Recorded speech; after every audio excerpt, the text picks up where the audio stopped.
Welcome back, everyone. I don't know about you, Yeah. but I've been watching these crypto charts for years now, and even I am blown away by this. I know. Bitcoin It's pretty wild right just now. went over $100,000 a coin. A coin. Yeah, that digital coin that was once used to just buy a couple pizzas. Yeah, we'll talk about that. Now look at it. It's a six-figure asset class. The writers over at the New York Times, Reuters, CNN, they all seem to think there's a reason for all this, so let's get into it. Yeah, let's unpack it a little bit, right? I mean, we're going to trace this whole journey of Bitcoin from, Yeah, from basically nothing. those early pizza transactions we're going to talk about Yeah. to Wall Street and even the Oval Office. It is a crazy. Pretty crazy how this fringe idea, right? It was like this weird out there, kind of almost a joke, Yeah. turned into this financial force that's really shaken up the world. So everyone knows about the Bitcoin pizza story. Yeah, how could you not? A programmer by the name of Laszlo Hanyecz bought 2 pizzas with 10,000 Bitcoins. I mean, back then, Back then, it was like $40. $40. And today, If he had held on to those 10,000 Bitcoins, oh man, $1 billion. with a B, $1 billion. It's mind-blowing. For 2 pizzas. But it really shows you the power of those early adopters, right? Yeah, absolutely. And The people who saw the potential people who got in early. back when it was nothing. And speaking of early adopters, brings us to one of the most unexpected chapters in this whole Bitcoin story. Donald Trump, the Bitcoin president. You know what's so funny is I think Fantastic, right? a lot of people kind of see this as counterintuitive, you know?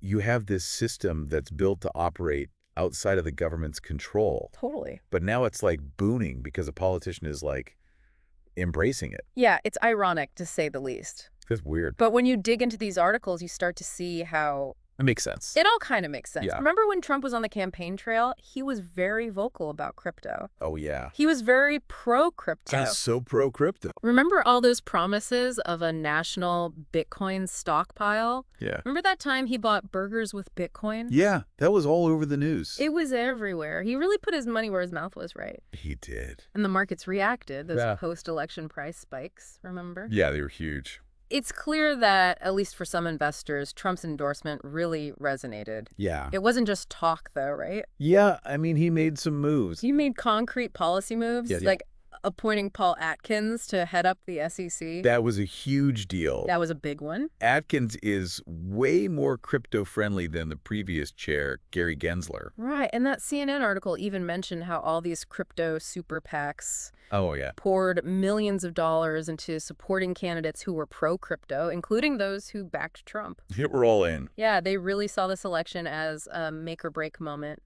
Yeah. for the industry. For the whole industry. And it looks like their bet paid off. Yeah, I think it's safe to say that it did. I mean, we can't deny that Trump's stance on crypto played a part in this surge, but let's not forget about another big player here, Wall Street.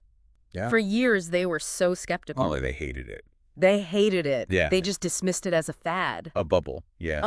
Or a tool for criminals. Yeah. Remember Jamie Dimon Oh, yeah. calling Bitcoin a fraud? It's crazy to think about now, considering JP Morgan is launching their own crypto products now. It's wild. Talk about a 180. Right. It's like, if you can't beat them, join them. Total. Wall Street just couldn't ignore it anymore. Well, especially once their own clients started demanding a way to get in on the action. Right, right. And then came the real game changer.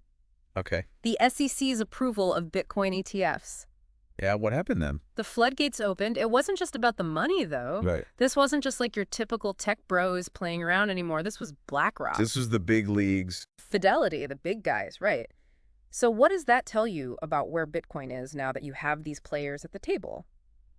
Well, I mean, it says it's arrived, right? It's not a fringe asset anymore. Yeah, exactly. And the SEC approving those ETFs? Oh, yeah. That gave those big institutional investors a regulated way to get in on the action, you know? They like that. They need that. Yeah, a familiar way to get Yeah. into it. And that Reuters article pointed out Yeah. that's what led to this huge surge in investment and is continuing to fuel this price climb. Yeah, it's so interesting watching how these traditional finance guys, you know, I know. they used to just totally dismiss Bitcoin. And Well, now now they're scrambling. they're like, we need to get in on this. to get a piece of the pie. The New York Times actually called it an astonishing turnaround. It really is astonishing. It is. I think part of it is, they can't just ignore it, but I also think they're starting to realize That there's something there. that Bitcoin and that blockchain technology, like what it's built on, Yeah. it has the potential to really disrupt the financial industry As we know it. as we know it. Yeah. So it's not just them being afraid of missing out. No, not entirely. They actually see the potential. Yeah, there's genuine belief there. Okay. Think about it, right? Bitcoin offers a decentralized, transparent, Yeah. and potentially way more efficient way to transfer value. Okay.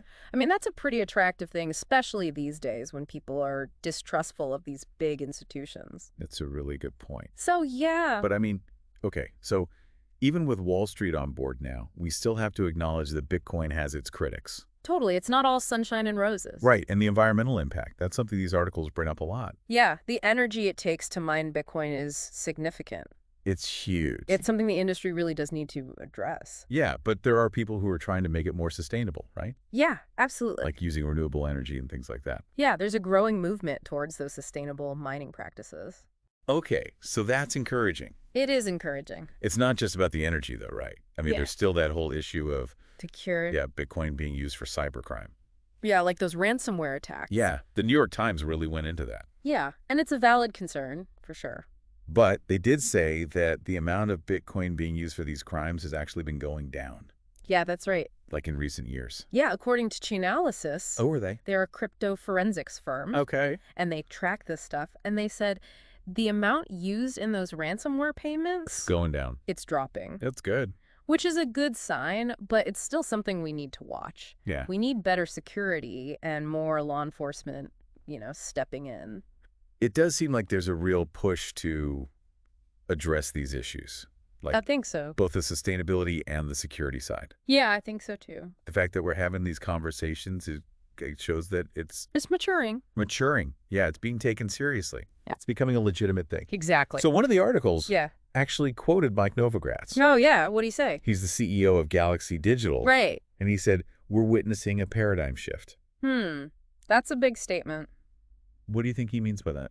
Well, I think he's right. All right. Bitcoin and cryptocurrencies in general, Yeah. they're really changing how we think about money, about finance. They're giving us new ways to do business, Yeah. to invest, even just to think about value. Yeah, it's crazy. It's pretty wild. Who could have imagined this? This Uh, digital currency becoming this trillion-dollar thing. It makes you really question everything you thought you knew about finance. It does. It's amazing, though. It shows the power of innovation, Yeah. the allure of this decentralized system. Right, that no one controls. Outside of the control of governments, central banks, all that. Yeah, but then we come back to this idea that Bitcoin is increasingly connected to governments, Especially here. especially in the U.S. With Trump and all his pro-crypto policies. It's weird, right?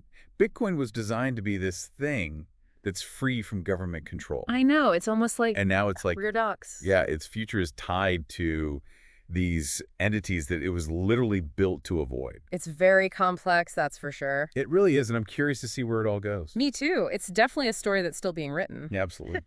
I mean, it's crazy to think that just a few years ago, Bitcoin was struggling to stay above like $15,000. Yeah, And now here we are at $100,000 a coin. I know. It's incredible. It's pretty incredible. It really shows you how resilient Bitcoin is. Yeah. I mean, think about it. All the crashes, the scandals, everyone's saying it was going to fail. Everyone was saying it. Bitcoin has survived it all. And that's what makes this feel so different, right? Yeah, totally. It's not just about the number. It's about the journey. It's a whole From a summer. digital joke Yeah. to something that everyone has to pay attention to. The articles we talked about from the New York Times, Reuters, CNN, they've given us a lot to think about. Yeah, for sure. They highlighted the big players, the things that are really driving this surge, Yeah. and the challenges that we still have to face.